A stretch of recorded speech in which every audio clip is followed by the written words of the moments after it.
Roger, Roger has started recording, so I would like to welcome everybody to the May edition of the Tucson Mac User Group meeting. In the Join us in merry, merry celebrating, month of May. yeah, very, very merry. So join us in celebrating Memorial Day, Cinco de Mayo, Mother's Day, and we will gather next on June 17th at this same virtual location. This month we will be featuring, easy for me to say, memory preservation using iMovie, all of those family vacations, birthdays, and weddings that deserve to be preserved. Deserve to be preserved. Okay, I didn't, know I was doing that. And Logan White will guide us through combining stills, video clips, and music in iMovie. In June, we will have an Ask Me Anything session hosted by Kevin, hopefully. And this month, we didn't have Kevin. I think we had a good time in the Ask Me Anything anyway. We had a lot of questions and we might have given out some good answers. The main meeting, at the main meeting, we will welcome Logan White, who will show us how to build a video using stills, video clips, and music. Next month, one of the things we'll be talking about is what the heck did they announce at WWDC in Cupertino? Uh, we would like, let's see, I don't think Bob Doms is with us here. Uh, Speaking of Bob Doms is here. Do you have a link for uh, a survey? And he just put it in the chat. Please take a look at the chat and click on the survey and just leave that window open at the end of the meeting or tomorrow. Please fill out the survey. It really helps us planning things. Also, speaking of Bob Doms, he's been our newsletter editor for over a decade, and he will be retiring from that job after the June issue. The TMUG board gives their thanks to Bob for his faithful and timely service over the years. However, this means that we have a job opening. If you are interested, please contact me. If you are interested in what the job entails, please contact Bob Doms. You can find links to both of us at tmug.com under contact. He promised to help the incoming editor get started and make a smooth transition. And since we will not be having, we'll be foregoing a meeting in July, the first month where we will need a new newsletter will be in August. The new virtual door prize, we have a new virtual door prize during our Zoom meetings. Last month's winner was Gina. Congratulations, Gina, and she's waving over there. Please subscribe to the TMUG YouTube channel. We need a few more to get to 50 subscribers when we will be able to do more with YouTube, maybe such as a live stream. Are there any other announcements that I have forgotten? Then we'll move on to a call for sale and wanted to buy items from the floor. I know somebody out there has a for sale.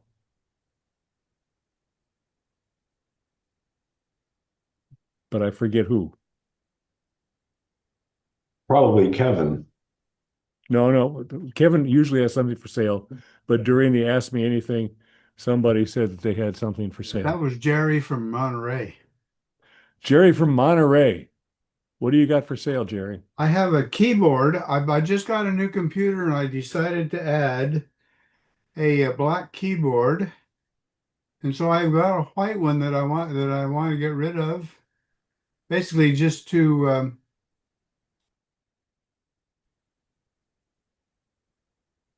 hold on. Basically just to see if somebody needs a new keyboard. All right. So it has finger ID. Oh, It has the numerals on the keyboard, the whole thing.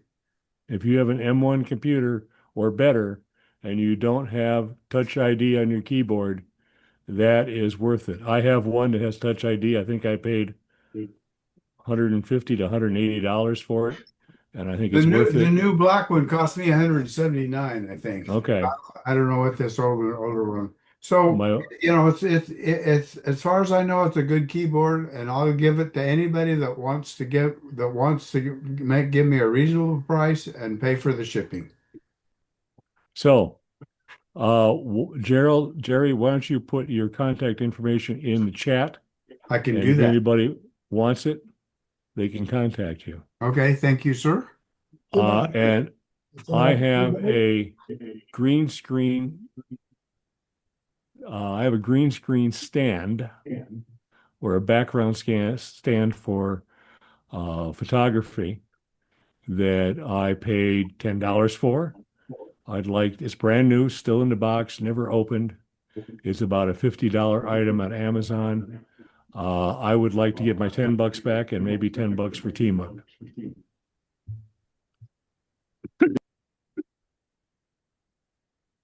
So if you could use that, please contact me.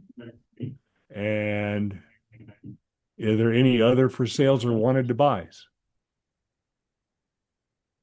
I would like to welcome Mike Potter, he is a TMUG member, and he's also the grand poobah of Macstock, and he's going to give us a little talk about Macstock in a little while.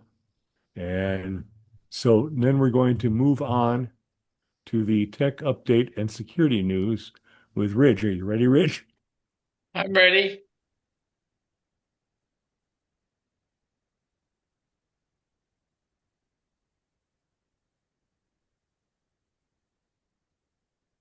Okay, here we are for the month of May. And of course, the first thing we look at are the software updates that are probably of importance to us. You can see the list there. Probably the most important one is the carbon copy cloner one. And if you're using Chrome, there were many updates, and same thing for Firefox. And if you're using Windows under Parallels, that's been updated as well. And of course, if you're using Quicken, that got an update. And Microsoft Office, that was between 0.96 and 0.97, several updates in that range. And of course, if you're using SpamSieve to help your email keep away from spam, and SuperDuper, another backup program, and TechTool Pro, and today's Zoom version is 646. Apple was also involved in updates. If you have a HomePod, you want to make sure you got their updates, and Safari for macOS 13 and 14. And all of the major Mac operating systems got updates. You can see there. And if you're running iOS on an iPad or on an iPhone, you want to make sure you're up to date on those. And coming, not yet released, but in beta already, is Vision OS 3 and Xcode if you're a programmer. And here's a reminder that the Worldwide Developers Conference is coming June 9th through the 13th. And their the second quarter financial report is here.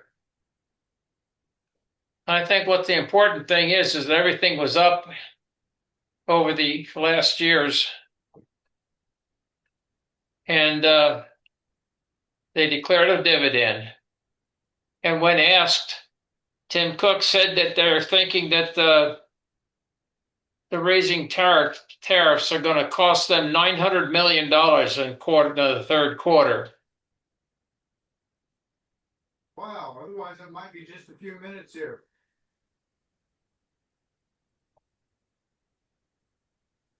And here's something from an Apple patent application looking into flexible wraparound screens.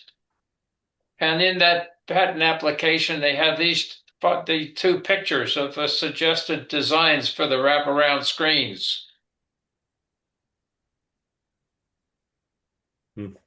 Now, coming up is an iPhone 17 here, but it's not going to be as big as everything, all the other iPhones.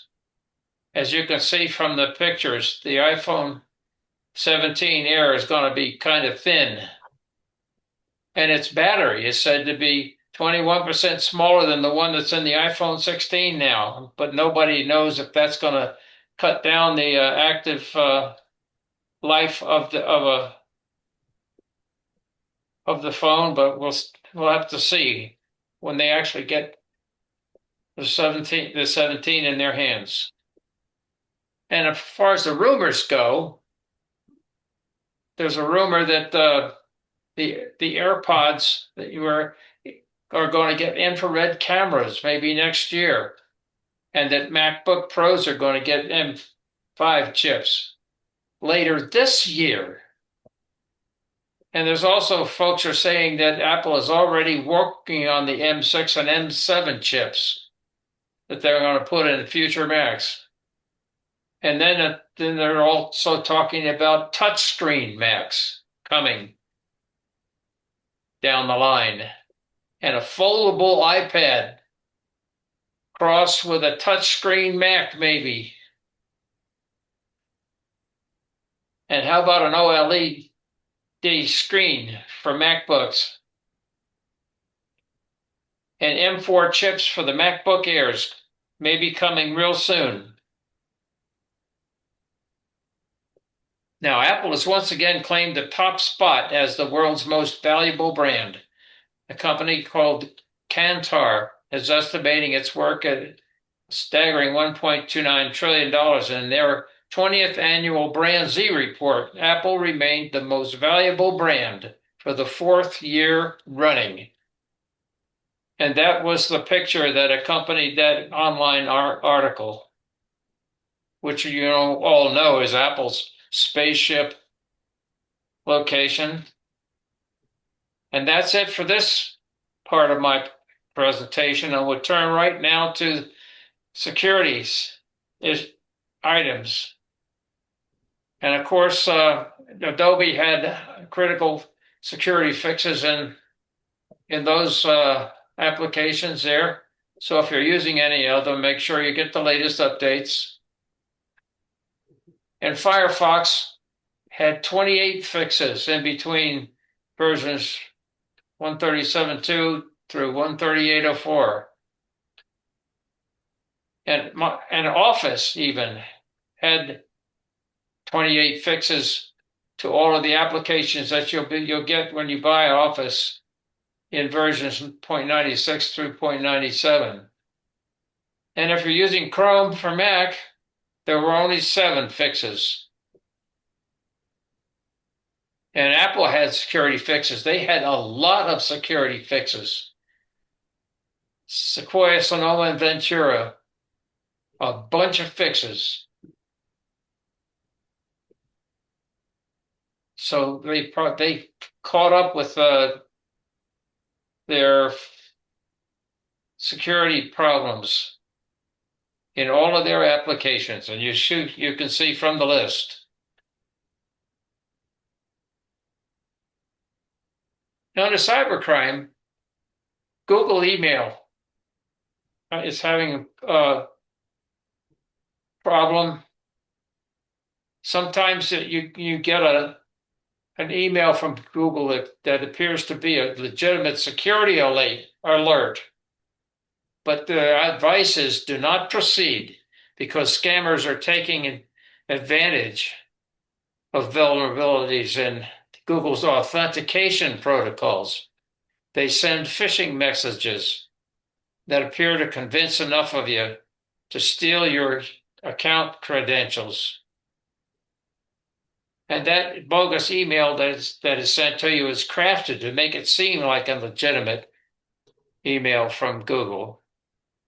However, it's going to lead to a fake Google support page hosted at a site that looks like it could be a real Google online site.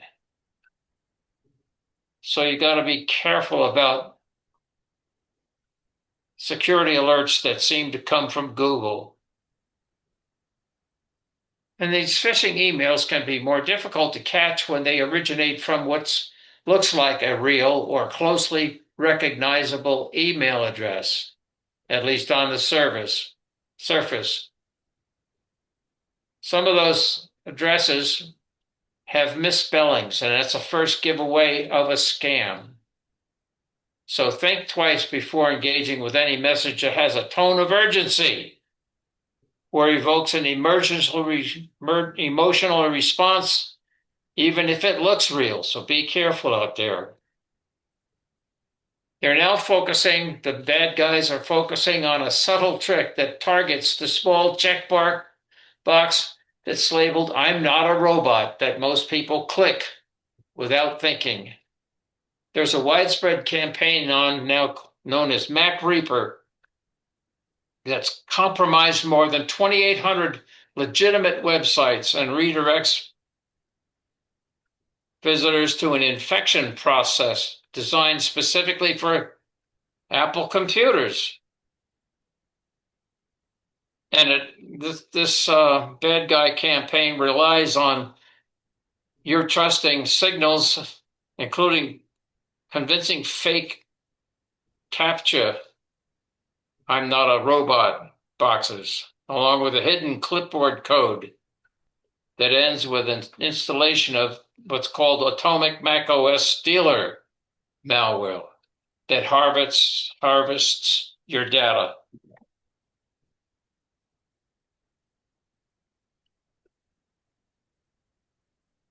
Some online unsafe actions are downloading applications from file sharing sites and clicking on links that are contained in dodgy looking emails that you weren't really expecting.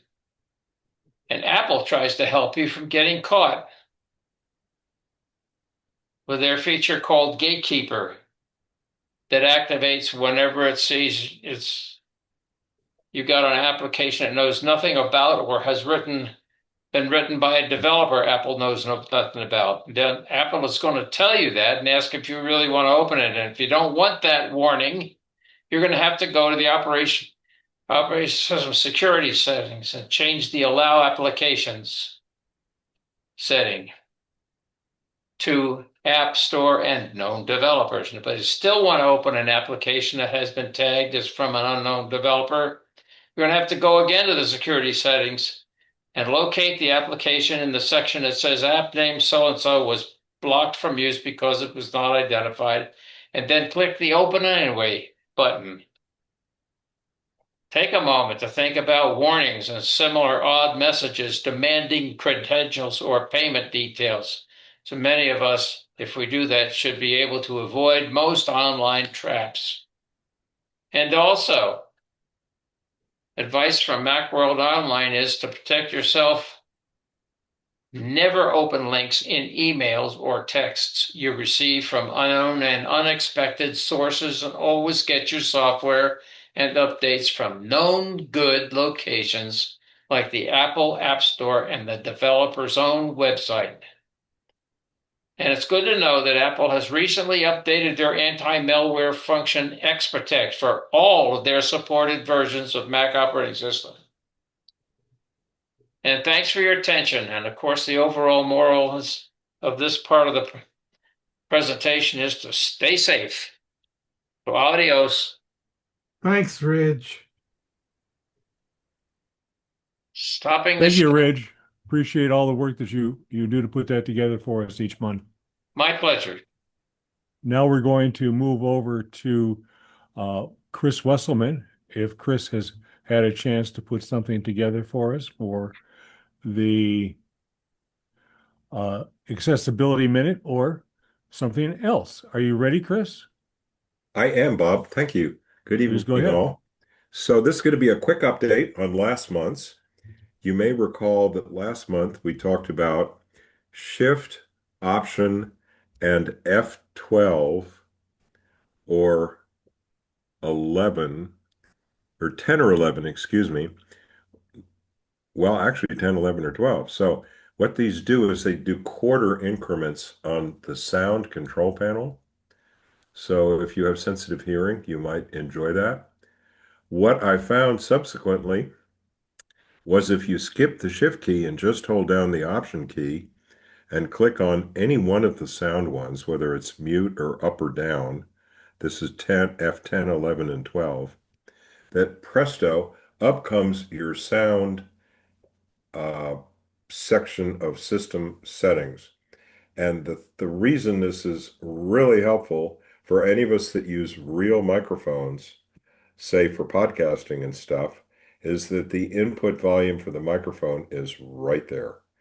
And so if your podcast producer says, "Hey, Chris, your mic's too hot," instead of fumbling around going, "Oh, damn, where the hell is that sound section again?" All you need is option F10, 11, or 12, and it's right in front of you. Now, correspondingly, but maybe not as frequently used for most of us, is for the screen brightness. And these would be F1 and 2. Shift option gives again quarter increments. This sort of sounds like Adobe software, doesn't it? And if you just hold down the option key, it brings up the monitors part of system. Let's see, I'm waiting on this happening here. Oh, I got to press the right key, don't I? Yeah, it brings up displays. So if you are changing a display on your monitor for some reason, or you need to get to this quickly, color profile, you might be switching back and forth if you're in doing photography stuff between Apple's Display P3 and some other ones.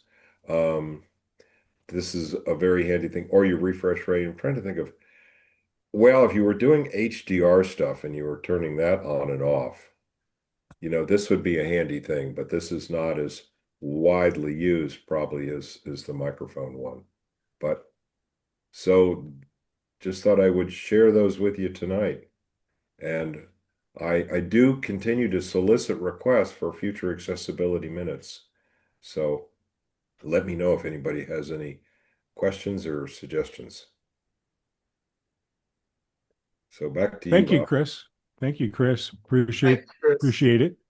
And Chris did say if you have anything you would like to see him talk about, he means it.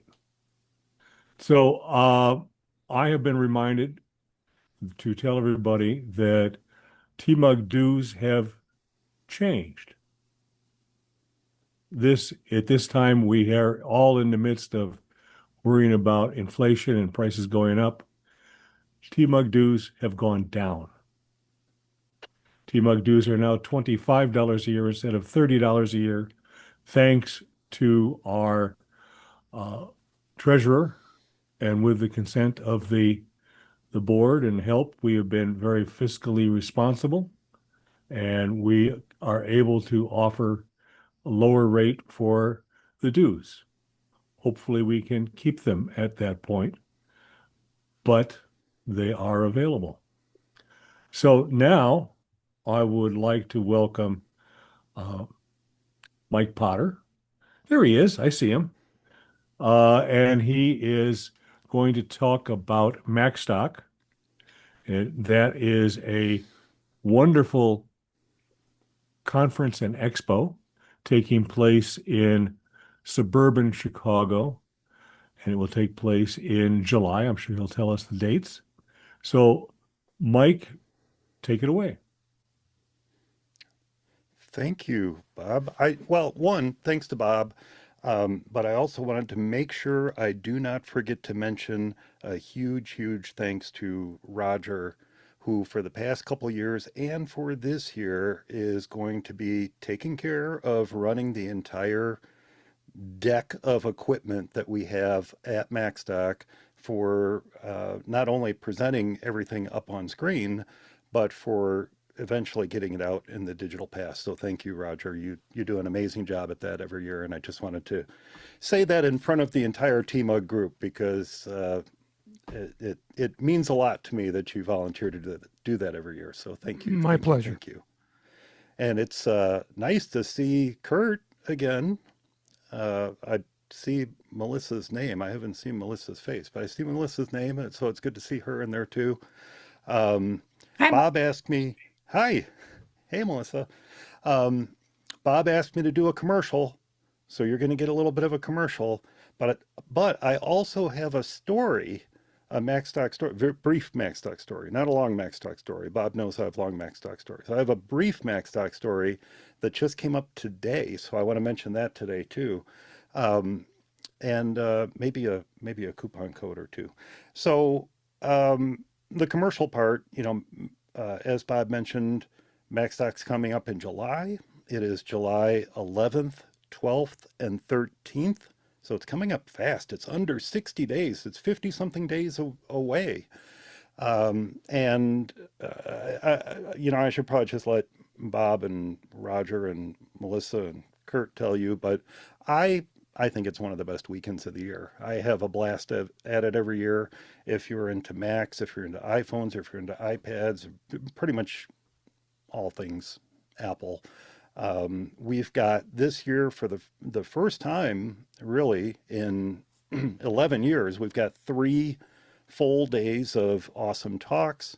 We've got really useful workshops, 90-minute workshops. So we have 6 90-minute workshops and we have 10 45-minute regular Macstock sessions.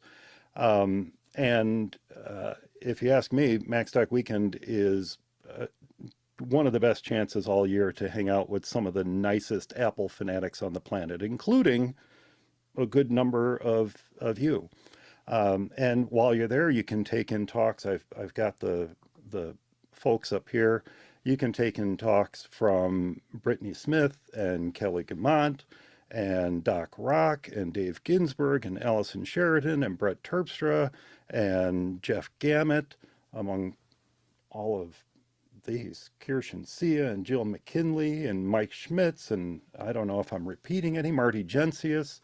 It's just a fantastic lineup of presenters this year, including a number of new presenters to Macstock this year. The first 2 on the list right here, Mike Burke and Chris Cook, are not only first-time Macstock attendees, but first-time Macstock presenters.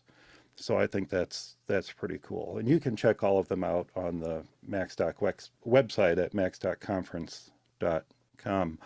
And then while you're there, you can also check out this year's schedule too.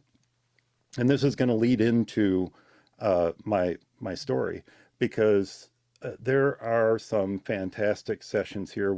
On Friday, we have a couple talks on Apple Intelligence, including one from Marty. We have a smart home talk from Kelly. We've got another AI talk, using AI as your creative co-pilot, from Mike Schmitz. I mean, the list of talks just goes on and on, including one for taking control. See if I can talk, Bob. Taking control of your health with Apple. And that's a new one from Jill McKinley this year. And Jill's 3-time presenter now at Macstock, and she does an amazing job every single time. Saturday is a little bit of a short day. We've got 2 workshops and 2 regular sessions and 4 total presenters that day. And thanks for the link, Roger. And then Sunday we're back to a full day again, including using a lot of shortcuts and automation talks on Sunday, including using shortcuts to make social media posting easier, demystifying Mastodon. Mastodon is a great social media service. That and Blue Sky are both wonderful. And Brett Terpstra is going to give a talk on Mastodon this year. Our new presenter is going to give a 90-minute workshop on building a system for project organization and automation. And I'm really looking forward to this talk myself. In fact, he's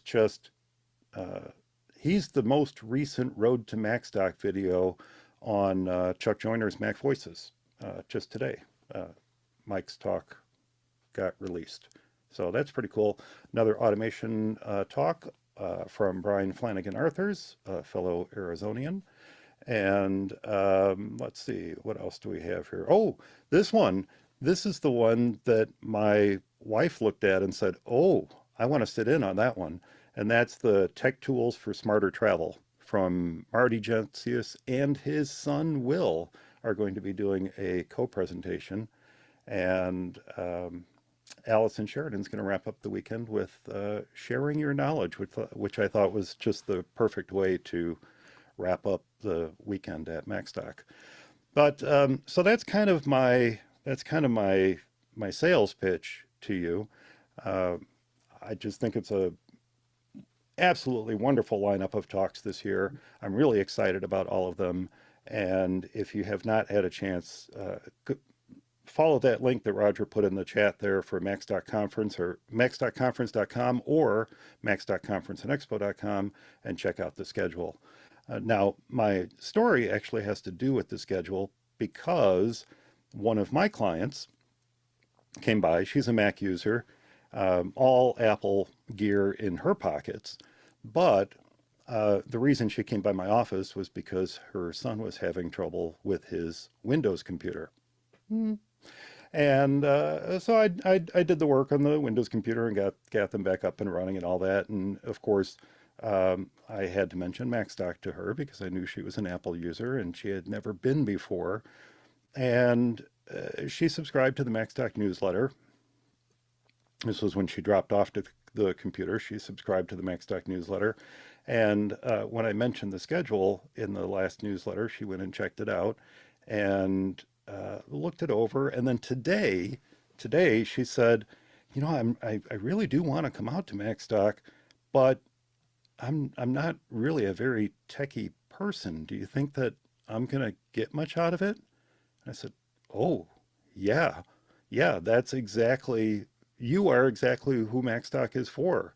This is not a nerdy techie programming conference. This is a conference for the community. This is a conference for users. This is a conference for anybody who uses Apple products. And I said, what, you checked out the schedule. Was there anything in there that you liked? And she said, well, I really wanted to see that photos talk. I really want to, Allison is giving a workshop on Apple Photos.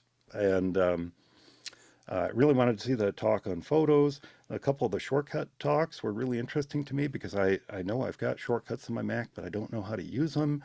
And she listed off a whole raft of talks for the weekend that she thought sounded interesting. And I said, well, there you go. There you go. You should come out. And the biggest selling point to her was when I explained what it's like to be there as a Macstock attendee and what it's like to sit next to somebody and have a conversation with them in between talks or maybe whispers during talks or out in the hallway or around, you know, at lunch. And you start talking about some of the trouble you're having with your Mac or your iPhone or whatever. And someone at the table says, oh, I can help you with that.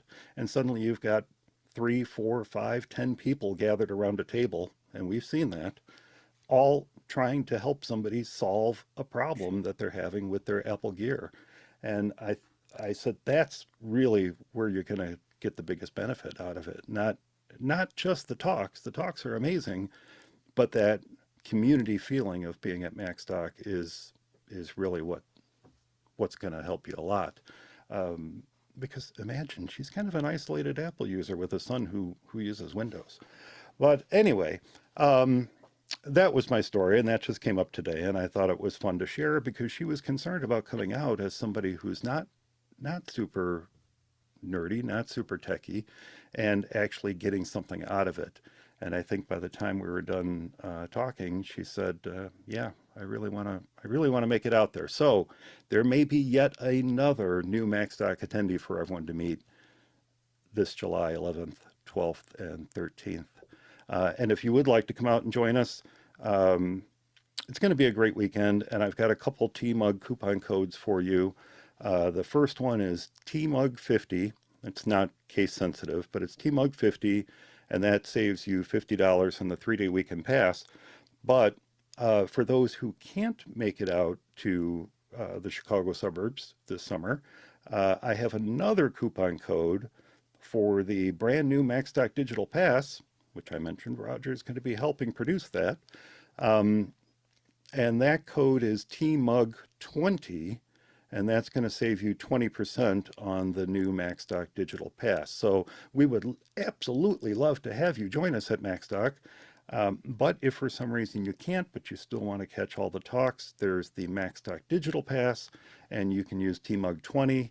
The coupon codes for the Digital Pass are exclusive to user groups like yours, and that'll save you 20% on the Digital Pass. So that's what I have to say, Bob. And I don't know if anyone has any questions about it. I'd be happy to answer any questions you have about Macstock, or if Roger or Bob or anyone else who's been to Macstock would like to chime in their own thoughts on it. I'd love to hear those too. Hey, Roger? Mike, how much is lunch? Yeah. How much is lunch? Lunch is included. Oh, Yeah, you get lunch every day. Oh, did I not mention that? Yeah. Oh gosh, not only do you get all the talks, but you get a really good lunch. What did you think about lunch last year, Bob? We were at a new venue. It was good. I enjoyed it. One of the things I enjoy about lunch at Macstock is sitting at a different table every lunch, Mm, because then you meet new people. Roger, I don't need to sit with him. I just sat with him for 2 days in the car on the way there. But at lunch, I want to sit with somebody else. I also want to yeah. reinforce what you said, Mike, about the hallway track. Mm, If you can't make it, and you can get all the talks with the digital pass. But what you miss the hallway track, the lunch track, and the after hours track, hmm which can be as much fun, and you can learn as much during those times as well as from the things directly. And as somebody else we know, I think his name is Chuck Joyner, has been known to say, you can come to Macstock by yourself, not knowing any person there. And when you leave, you will have a bunch of new friends, because you can ask anybody for help, anybody for their comments, or just who are you, and where do you live, and just talk that way. I also want to say that Marty Gensius, who is also a TMUG member, hmm uh, will be there as well, and he's bringing a couple more people with him, his son and one of the other guys from the old Mac gang. And I wanted to ask, gee, Mike, if somebody wanted to hear more from you on a, let's see, every 2 week basis, is there something that you have that you can recommend to our watchers and listeners here to get more Mike Potter? I thought you wanted me to do a promo for the old Back Gang, Well, you can do that too, but I could do which that. is But what also a great you podcast. you tell me about your podcast. What's the name of it, Well, Mike? my podcast is called For Mac Eyes Only. And you're right, we do record it. It's relatively new that we're doing this, but in the grand scheme of things. I've been doing this podcast for 19 years, so it's relatively new that we're doing this. But we now record it live. We live stream to YouTube on the second and fourth Saturday every month. And if you would like to come hang out and join us, you can tune in and I will subscribe to TMUG's channel, by the way. I want to get you guys to 50. If, uh, but if you'd like to join us, you can subscribe to the For Mac Eyes Only YouTube channel. It's free. YouTube.com/FMEOTV. FMEO stands for Mac Eyes Only, obviously. One of my longtime listeners started calling it FMEO, and it stuck. But FMEO TV is the YouTube channel. And yeah, come hang out and join us. I will tell you, they're marathon sessions. We we record for quite a long, our live stream is quite long, but I edit that down for the audio podcast that gets released through Apple Podcasts or your favorite podcatcher. Yeah. Okay. Thank you, Bob. Well, I Yeah, from certainly am a subscriber MacGuysOnly.com.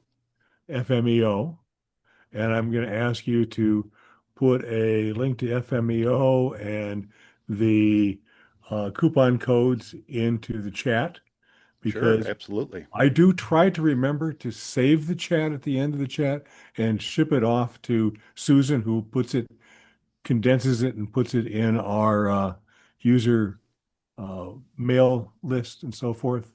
So thank you so much, Mike, for stopping by, and thank you for being a TMUG member. And Absolutely.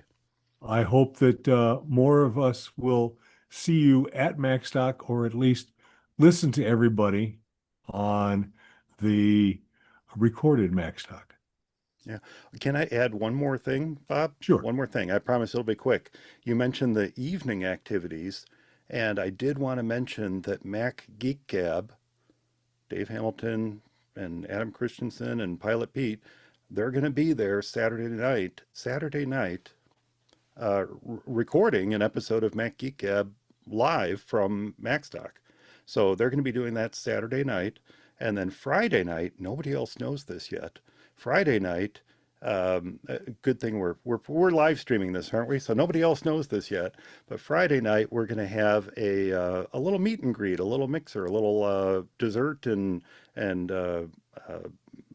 favorite adult beverage type mixer that's going to be hosted by our primary sponsor this year, Ecamm. So that's going to be a lot of fun too. So we've got a couple evening activities, and then on top of that, there's just tons of space to hang out in the hotel in the evenings if you just want to,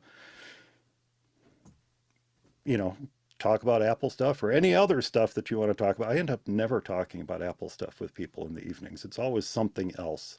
But yeah, it's great. I'm glad you mentioned the evening track and the lunch track. I like that term because there's so much that goes on in that short little window of time. So I'm yeah, I pretty just wanted to sure that mention you that. will see Thank you. Roger and I on Friday evening for noshes and adult beverages. Adult beverages and probably some soft adult beverages too. I bet they'll have those too. I haven't confirmed that part yet. Okay, All that's right. great. Thank you, everyone. I appreciate it. Thank you. And now I appreciate you stopping by. And even though it is 9:45 where you Quarter to are, 10. Yeah, um, yeah. enjoy the rest of your evening. And now I'm going to turn it over to our final presenter, who will be Logan White, talking about memory preservation with iMovie. Logan, are you ready to take it over? Yes, sir. Let me hit share screen here.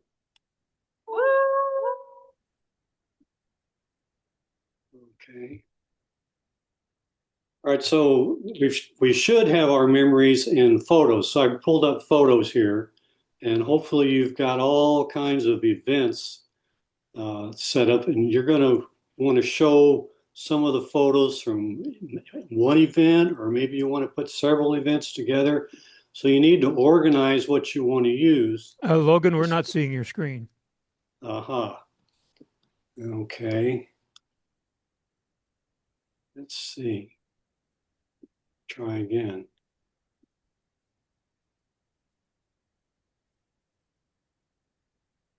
How about now? Nope. Or now? Nope. Let's see. So it's a two-step process. You have to select the screen and then hit share screen. There we are. Here we go. Okay. All right. Coming up now. Okay. So you've got your memories in some event. So I'm just going to grab a few photos. Let's say this particular event, you see the list of the events I have over here. I'm just going to grab several and, just you select a whole bunch and say, okay, well, I'm going to put those in my project. So what we want to do as a workflow thing is we want to create a new event to put everything that we want to do in our project in a new event, because we're going to be manipulating it a little bit, and you don't want to change what you've got already stored. So we can go up to File, up here at the top left, and we're going to create a new album with the selection. And it's created a new album, and I'm going to change the name here. We're going to call it TMUG.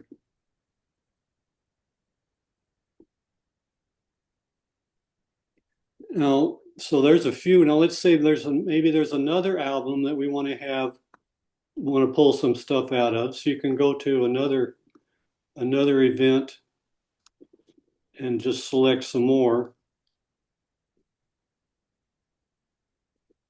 And then what you need to do is you need to drag those into our TMUG 1. So we can open up TMUG 1, and these are all the pictures that are photos. In this particular case, it's photos. You can also do this with videos. Now, once you've got it here, when photos go into the photo app, they put them in date or time order, but you can reorganize them. Let's say for our presentation, we want to move stuff around. So one of the things you can do is you can go ahead and do some of your layout of the order that you want the photos to come up in your presentation. And you can use the slider up here up toward the top. If you want to see more, you can change the size of your photos so you can see more. So once you've got them set up, and also any editing that you may want to do, you may decide you want to do some cropping and all that kind of stuff. It's much easier to do that in Photos than it is to do it in iMovie. But once you get it all selected, we want to select what we want to send over to our application. And what I'm going to do first, instead of going first to iMovie, there's something that's a little easier than iMovie. If you've got some photos that you want to show, if you've never used the slideshow app that is part of Photos, I want to run through that. So let's select, I've selected all of the photos in here. I click on the first one and then the last one with the Shift key. And I go up to File, and I go down to Create, and then you go over to Slideshow and Photos. So all you got to do is click on that, and it's going to open up.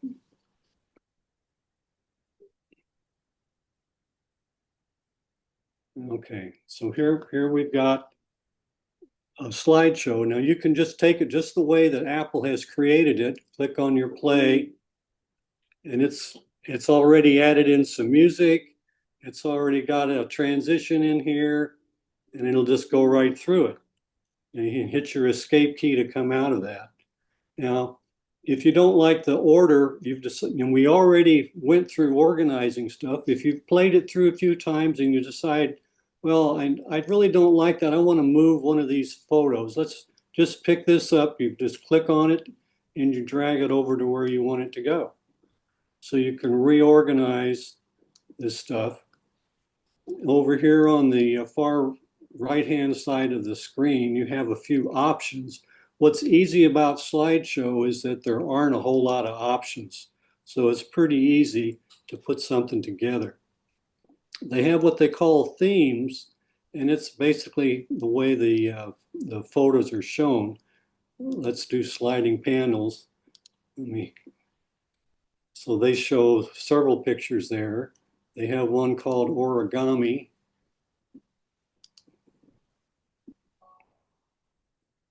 Again, they've changed the music.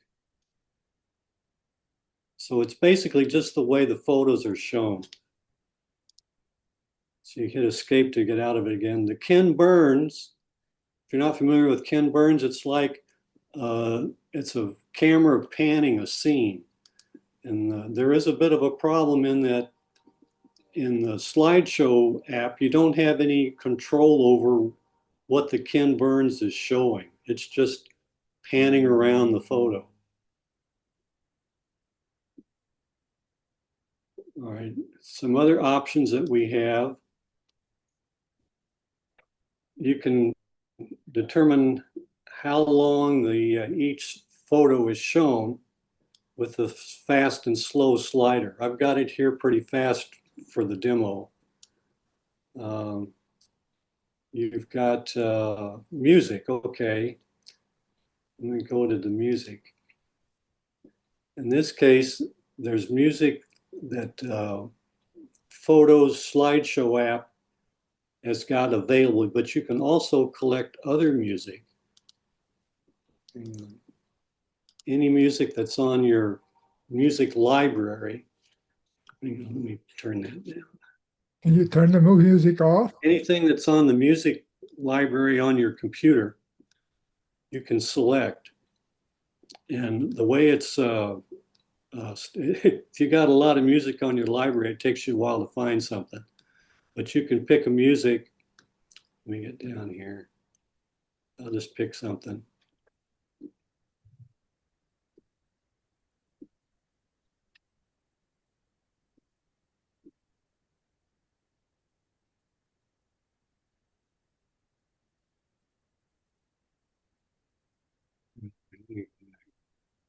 What I did here, I ended up with two music. If you can delete the first music, so you can have, depending on how long your program is, you can put in different music.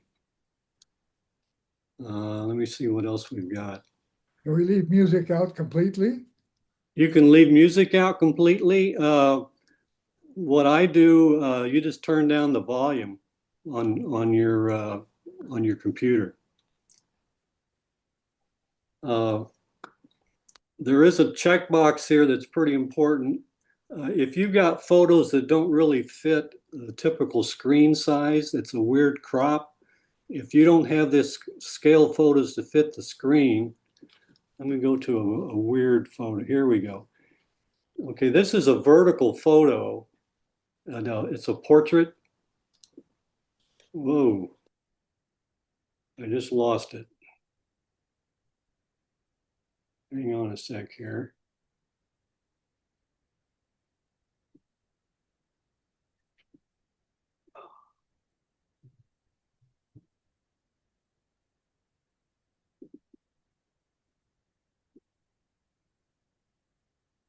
Got to boot it back up.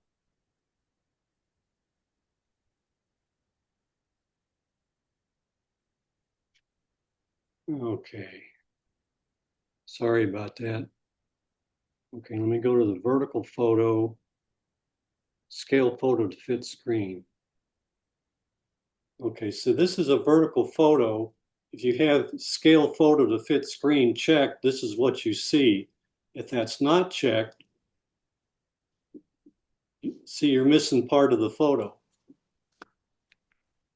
You know, the way they handle that is they put, you see there's a black on either side of the photo.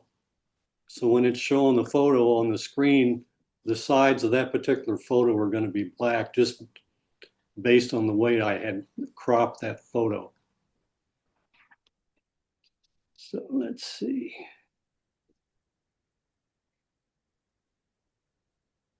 One other thing I want to mention is if you do, another reason to do a first pass of organizing the order of the photos in the photo app is that it's much easier to do it there because once you get into the slideshow app, you're basically dealing with thumbnails. And if you're trying to move something a long ways away, it gets a little more cumbersome, especially if you've got like 40 or 50 photos in a row here and you're sliding back and forth trying to figure out where they're going to go. It's much easier to do that in photos where you've got a larger icon to deal with. Okay, once you've got it set up, you can hit play. Here at the lower right-hand corner of the screen, you can see the double arrows. When they're blue, they're selected. When they're white, they're not selected. But if you press play and they're selected, when it gets to the end of the slideshow, it'll start all over again. So let's say you're going to have a party at the house and you want to show this on your TV. You can do a screen share and show this on your TV, and you can just have this thing play over and over all night long if that's what you want to do. So that is a quick and dirty way, or quick and easy way to do a presentation of your photos. But let's go back to the album that we created. So this is the album that we created for our presentation, and we want to try it, do that in an iMovie. So I'm going to open up iMovie. And when you first open up iMovie, any iMovies project that you've already got will show up there. And then up in the upper left-hand corner, you'll have a new space for a new project. Let me see if I can get.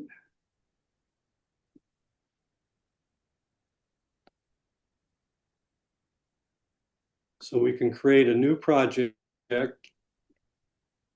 in a movie.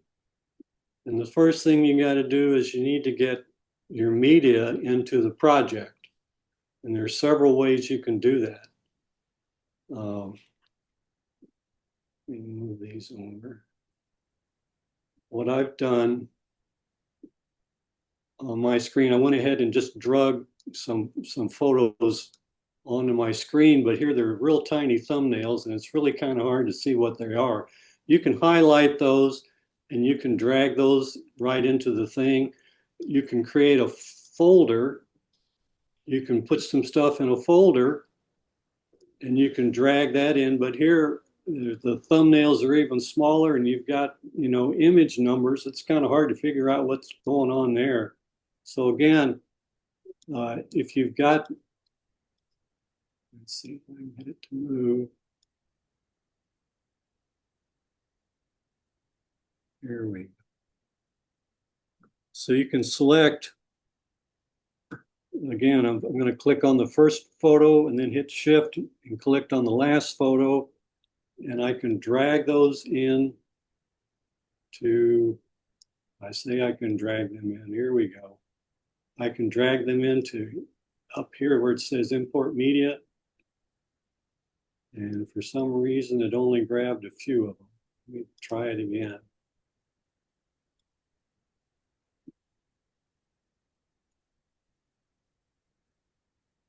So here we've got a bunch of media in here. And at that point, you can drag those down and start putting them in. Well, because I had them all selected, they took them all. Now I can grab one, I can drag it down in, and you can see here that it's long, long and narrow. This is a timeline down here on the bottom. Over here on the right, there's a setting screen and the slider. You can make that smaller. We'll talk about why you want to have it larger in a moment. So you can grab these down, bring them down one at a time. If you didn't have them in order to begin with, you can bring them down one at a time. And at this point, I'm going to let you know that Command Z is an undo. So instead of bringing all those photos and putting them in up here, you can drag them all. If you've already got them in order, you can go ahead and just drag them into your timeline here, and it's going to put them in order. And we've got some question marks here because I had this thing on my screen. There we go. I'm just going to delete this one. So if you want to delete a photo, just highlight it so that you can see it's got a yellow square around it. That's the one you're working on. You can move it. You can delete it, whatever. Let me check my notes here, make sure I'm not moving something.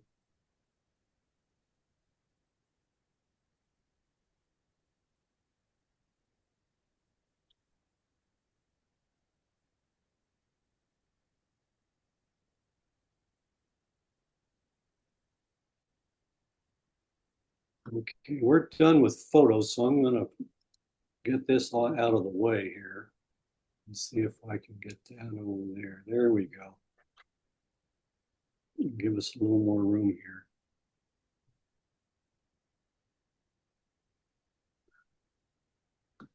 Okay, you see as I move the cursor across a photo on the big screen up here in the upper right-hand corner, it shows what you're doing. We're scrubbing through the photos so you can see what's going on.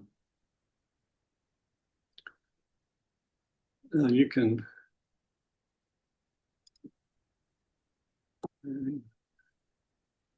there we go. So we have some options where we can modify the screen or modify the pictures. First one would be crop, and up here at the top, I've got my cursor's up here. I made my cursor really big. Hopefully you can see what I'm pointing at. You've got different ways to crop. There we go. So you have what they call fit, where it takes the entire photo. You can do crop to fill, where you can actually change the crop. You can, just like you're in photos, you can change the crop. And then here's Ken Burns. With Ken Burns, here they give the option. There's a solid rectangle here that says start, and there's another one that says end. So what's going to happen is you can determine what you're going to pan through. Okay, so let's go back to that photo. So let's say you wanted to go from one corner to the other corner. Just click on the end, and you move that one up there, and there's also an arrow that shows you the way that it's going to pan. Let's go back through. We'll click play there, and you can see what's going on. And you can also see if you're moving a whole lot, it's kind of it just feels kind of weird. So when you're doing Ken Burns, a suggestion is don't move it a whole lot. Have your rectangles not very large difference in sizes. Another way to take care of that, and I needed to mention this earlier, you can change the length of time each photo is shown. So you highlight the photo, and then you move the cursor over to one edge, and you can see the arrows. You can drag it, and you can see the numbers there. That's the number of seconds that particular photo is going to show. So if you've got a large Ken Burns pan you want to do, you can add more time to it.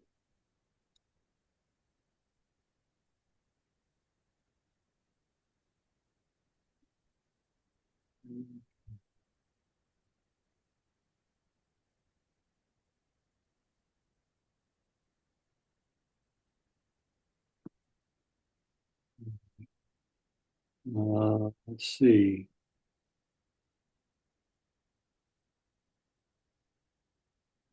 Other things we can do, let's see.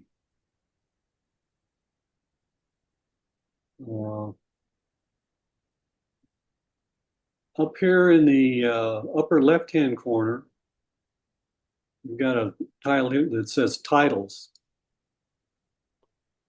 Let's do transitions first. Okay, so you've got lots of different transitions, and you can have a different transition between each photo. And if you take your cursor and you scrub across each one, it gives you an example of what that particular transition is going to look like.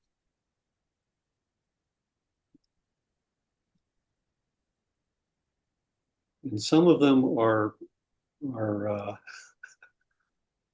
I don't know that I want to say disturbing. I mean, they're kind of weird. And another caution, I wouldn't use lots of different types of transitions because it just gets kind of weird. If you've got 30 slides and you've got 20 transitions, it looks kind of weird. I basically stick to a cross dissolve or a cross blur, and then maybe at the end you do a fade to black or something like that. Or if you like at the beginning of it, you want to do like, like I'm opening a book. You can do this curl. So it looks like they're opening a page of a book, something like that. Then so to get a transition in there, you click on it and you drag it down to where you want it. And when you click on it again, if you look closely, you can see that it says 1.0s. That's the length of time. You can double click on it and you can change the duration of the transition. A 1 second transition is really pretty quick. And I like to do like 1.5 or maybe 2 seconds. And then you can apply that to that particular one, or if you've got a transition between each one of these photos, you want them all the same, you click on apply to all, and it takes care of all of them. So we can just drag a few transitions in.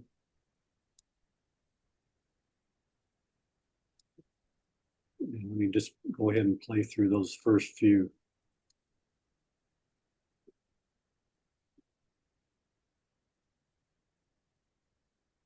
And I don't know why it is stopping here.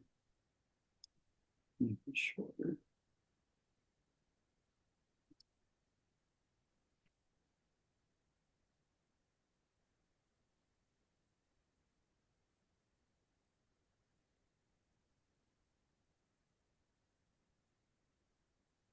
Okay.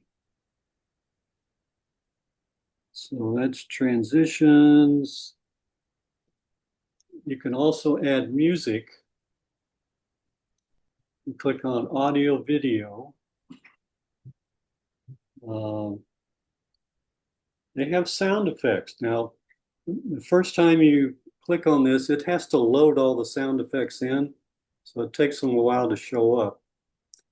But Apple's included in the iMovie all kinds of weird sound effects. Plus, they do have some music, and it's copyright-free music. So if you're concerned your project you're putting together is something you want to put on YouTube or whatever, and you're concerned about copyright, they do have some copyright-free music on here. But I mean, let's, for example, see if you pick one, you can got a key here, you can play it. See, so they got all kinds of weird stuff. Or they do have music, and the music typically has longer times, and it's at the bottom.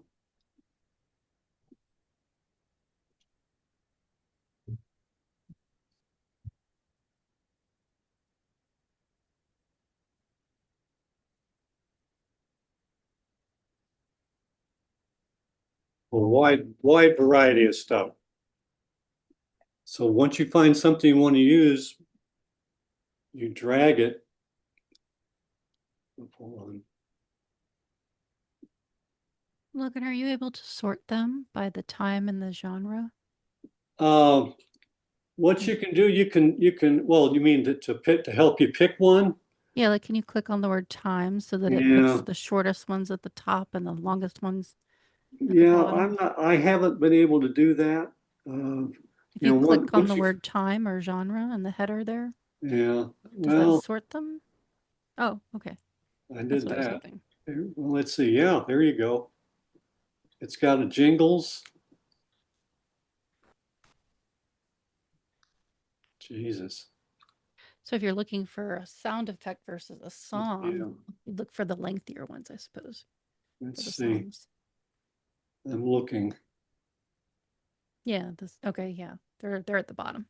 Yeah. The shorter ones are at the top now. Yeah. Okay, so let me go ahead and let me let me delete the one I got down there. I'm going to drag. So you put your music underneath the slide, and well, for some reason, let me do a Command Z for that one.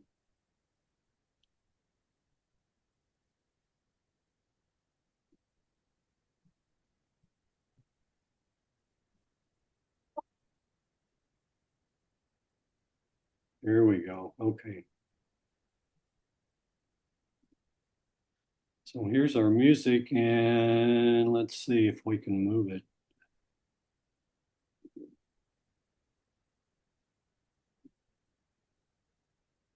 Well, it's doing something different that I'm not familiar with.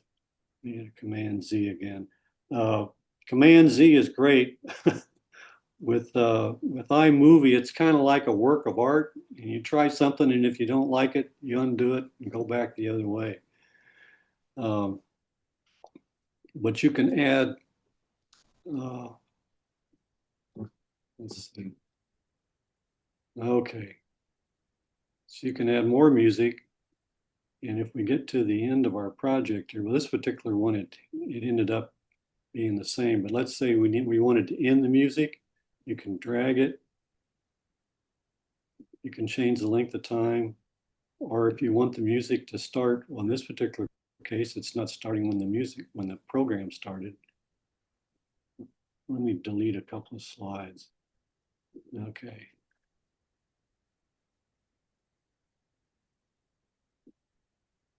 And I'm going to, this is one case where I'm going to make things a little bit bigger. They're easier to deal with.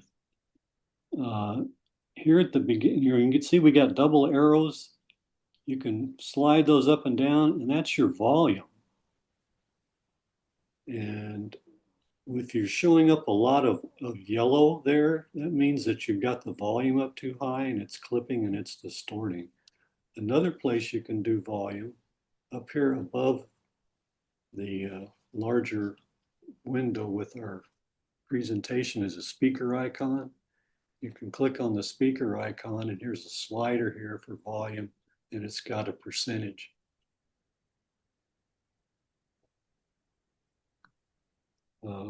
You can also fade in up at the top. You can see I grab that, and it's allowing me to set a fade in. So let me press play. And then at the end, you can do the same thing at the end. You can fade out. And they got all kinds of stuff you can do with sound. You can have filters to boost the bass or whatever. You can reduce background noise. Let's say you've got audio of you talking to somebody and you're outside in traffic and there's a lot of background noise. It'll try to reduce background noise. Let's see. Are you able to, can you resize your application window? And then do you see more of the toolbar? And can you customize the toolbar? Like just make it not full I don't screen, know but enough about it fill. to say one way or the other. If you click on the stoplight icon in the upper left-hand corner and hover over the green circle, that'll Oh, give you you an option make to, this bigger like that. yeah. Okay. Oh, that's full screen and, or, just fill Yeah. the screen. Yeah. But Okay. I wondered if the menu bar would show more tools. Yeah. Well, it is a little bit, it doesn't show more tools, but they're a little bit bigger. And if you right click on that, does it allow you to customize it? Let's see. Now, You right click in the toolbar now. Okay.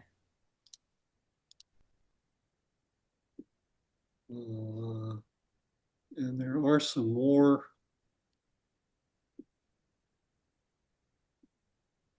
There are some more options here, and I'm trying to find out where they are.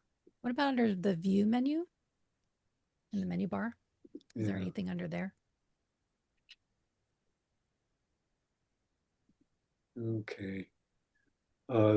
You can also, this is interesting, you can change the speed of this. So you've got a piece of music and you'd like to have the whole music, but it's either too long or too short. You can speed it up or slow it down a little bit.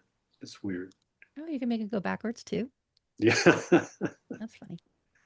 Okay, let's see. Start, stop, space bar. Okay. Let me go back here. Titles. Okay. Now let's do titles. Let's say you want to add some text. So you got all kinds of different title options here. And again, if you pan through them, you can see what the different titles look like. Oh, they also got stuff like this, Star Wars. Oh, here, Pixie Dust. I like Pixie Dust. So you can grab a title. Let me just grab a typical title here. And you drag that down to your slide. So and there's your title text. Now at this point, you can click on it and you can edit it. You can choose the font up here. You can choose the size. You can choose the justifications. I mean, it's just like anything with text on it in Apple. It's great.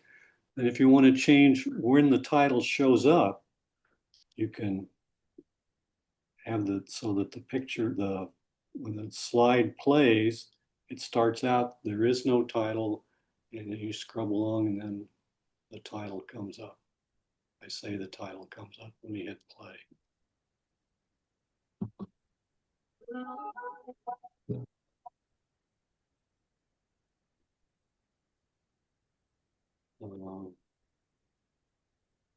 And for something like, let me see where we go.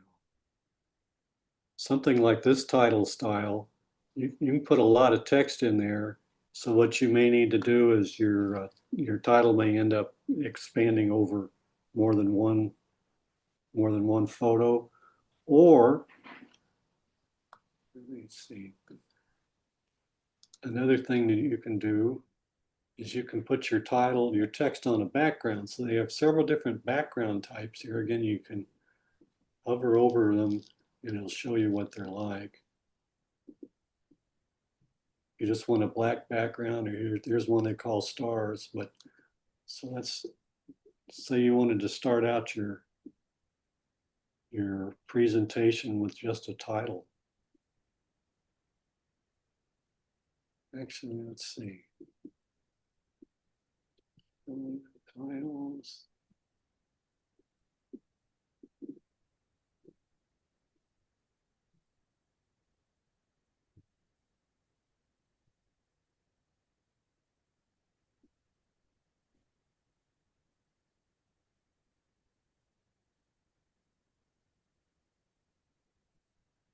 You hit play, and there's your pixie dust go there, and then it goes into the presentation. At this point, I'm going to pull in a different. Okay. This is a sample that I just put a few together, and then we can run through it, and I'm show you how to put some of these together.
Okay, so this is just some examples. So let's go ahead and see if we can reconstruct some of these. I'm going to just add something in here. Okay, let's say we want to do this title. So I started out with, I went up to backgrounds, and I took the stars background. So first I put the stars background in. As you can see, as I pull these in, it shifts everything over to the right and I'm adding something. Then I took the title and it was the pixie dust. So I grabbed pixie dust and put it on top. And then when I played it, I didn't like the fact that the minute that it started, the pixie dust just like it just happened too fast. So what I did is I went and I grabbed another one of these stars backgrounds and added it in front.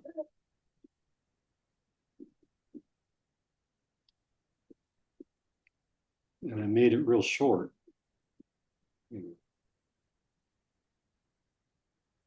And because I didn't put a transition in, it's just gonna go from one slide right to the next.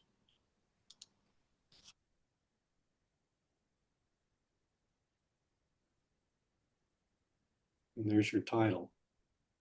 So another thing you can do, put your title into a photo, but you need to find a place on the photo to put it, because if we go back to the different title types, you can see the way a lot of them are different. The title's in the lower left-hand corner, it's in the center.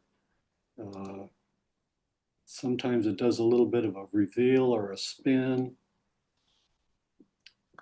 So in this particular case, I started it out and I let the picture come up and we come along, and then I added the title down in the lower right-hand corner where there's nothing to interfere with the text. You can see it real well.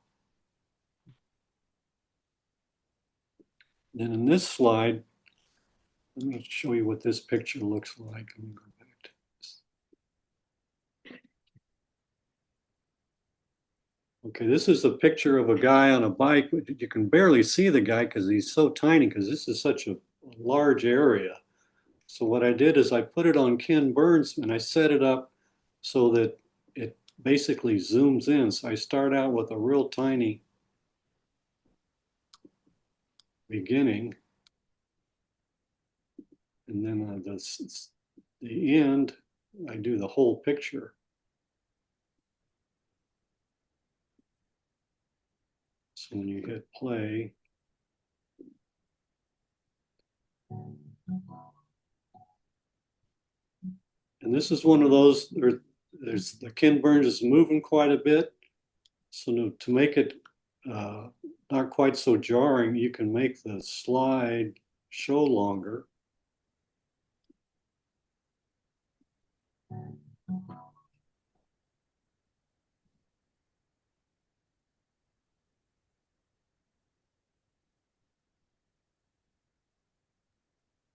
Are you able to double Okay, so click let me on the see what else we segments to got change the here. time?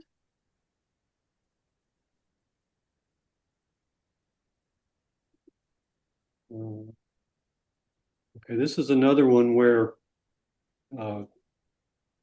it's a portrait type of photo. It's a vertical, and this is one where Ken Burns doesn't really work very well. Well,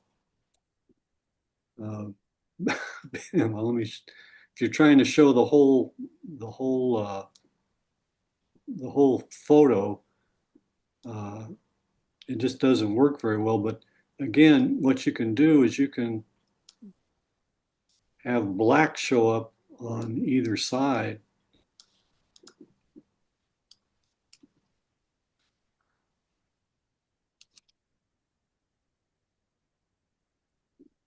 Sometimes it's hard to grab these corners. So let me play this one.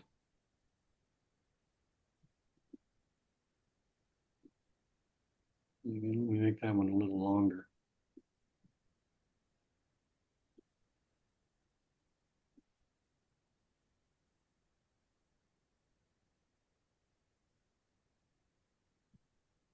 Okay. In this particular picture, when I cropped it, and I think this actually may be something that I stitched together, or I'd used a panorama type of thing. So I ended up with a really wide photo. So this is where Ken Burns works really well. You can scan across a real wide photo. Again, the wider the photo, the longer you want to make it scan. See if you put this down at like 4 seconds or something like that. It just moves too quick.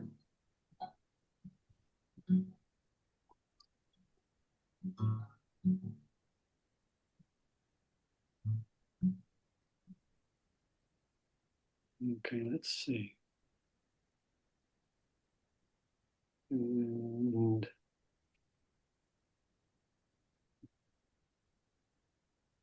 I'm trying to remember, Bob, I was supposed to end at 8:30.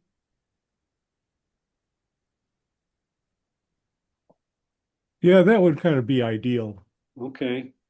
If you got something that you can show us that'll last, a minute or two, Okay. take us through that. Let me see here. Oh, we'll do another quick one.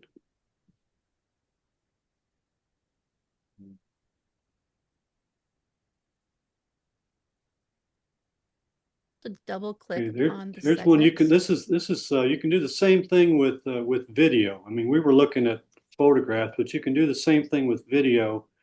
Another thing with video, you can actually crop in. Let me go to this one. You can actually crop the video, which I think is great. Well, it doesn't show the whole thing, and then also, let's say you wanted to just have the crop as part of it, you can split a video. We can go up here to, I need to, okay. To get to some of the menus in iMovie, you can't be the full screen. You can go into modify split clip. And that clip is now 2 clips. So you can have part of it is cropped and the next part of it is not cropped. Let's see. Doesn't your stoplight give you the option to fill the screen instead of just full screen? Can you say that again? When you hover over your stoplight in your upper left-hand corner, does it not give you the option to fill the screen instead of full screen? What version are you? Oh, I see. Enter full screen? Oh, so you're not using Sequoia? No. Oh, okay. In This Sequoia, isn't- you can just hover and it'll Yeah, fill the this screen. isn't an old iMac. Oh, but you could drag the right corner out and Yeah. enlarge it so that you have more workspace.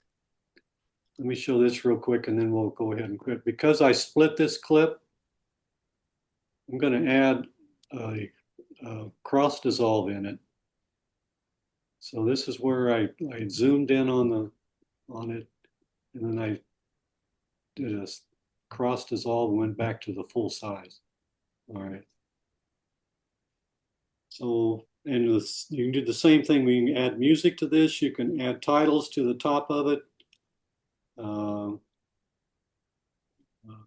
It's kind of like a work of art. You can play with it a lot.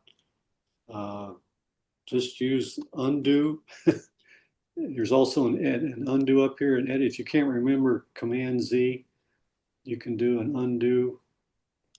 So it's great. So Are you able to double click on those segments? I'm not, what do you want me to double click on? On the segments in the timeline, if you double click on them, does that allow you to enter in the seconds that you want, or do you have to drag? You can't double click them because like there it says 10 seconds. Yeah. But if you double click on it, what happens? Whoops. Undo. Command Z. Command Z. What is that though, I wonder? Yeah.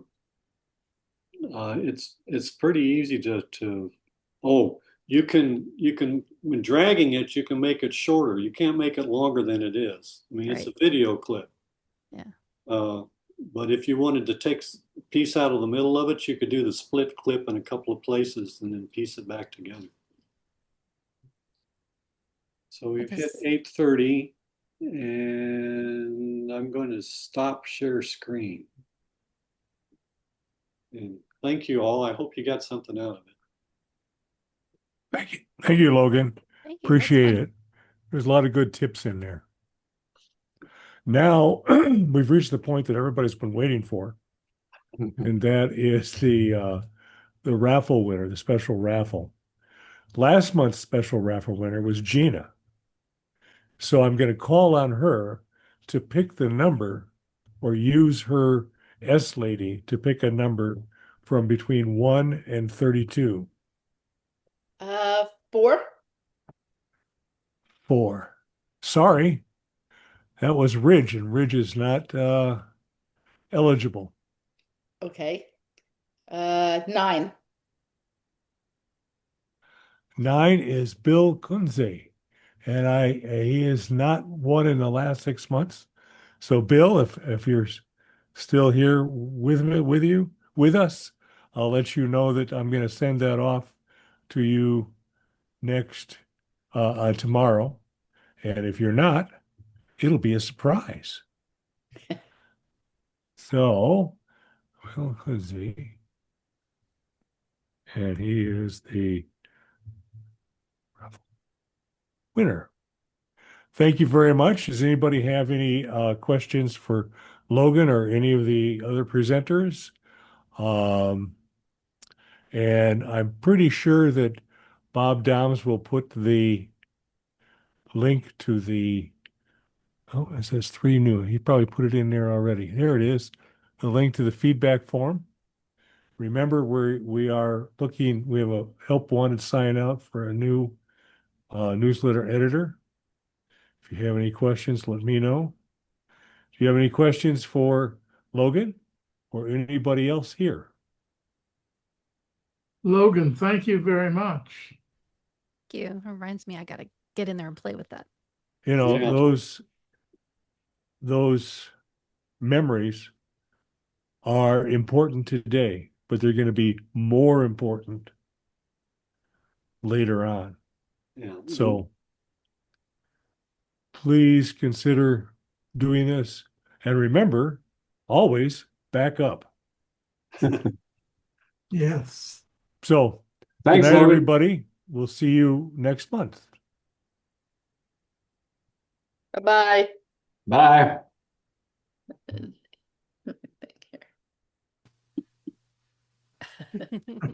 don't know if I turned mine on or not. I didn't turn mine on.